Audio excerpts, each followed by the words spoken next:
And now we're into the next week. Happy Monday, January the 13th. This will be the introduction, more or less, to the book of Romans. I will have preached on it yesterday, and so we embark on this. This is going to be a couple of year journey through the book of Romans. But with regard to introduction and sort of the launching point for this, we're going to look at Romans chapter 1.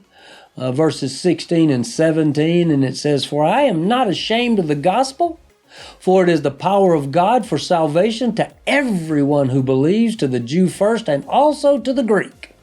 For in it the righteousness of God is revealed from faith to faith, as it is written, but the righteous man shall live by faith." Faith to faith. Here we go. This is a list of quotes about the book of Romans. It was compiled by Andrew Naselli in an article entitled "Why Romans is the Greatest Letter Ever Written."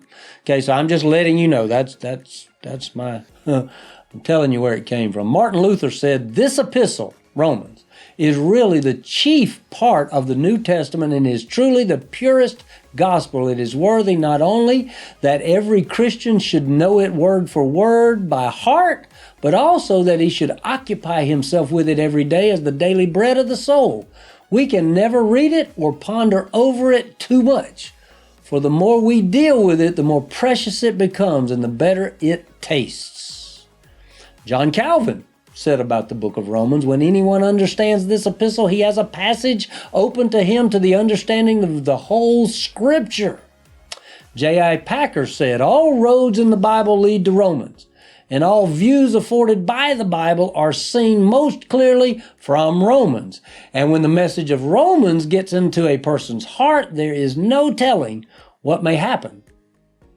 John Piper says, "Romans is the most important theological Christian work ever written." And then Ben Merkel said, "No other letter in the history of the world has received as much attention or has been given as much consideration as Paul's letter to the church at Rome." Paul's letter to the church at Rome is the greatest letter ever written because of its great impact in history, its grand theology about Christ, and its practical instructions for Christian living. The most profound discussion about the most profound subject in all the Scripture, God's plan and purpose for saving sinners.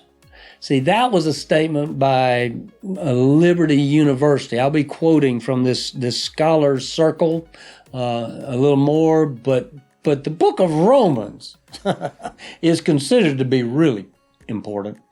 Romans explains the gospel. Romans explains our faith.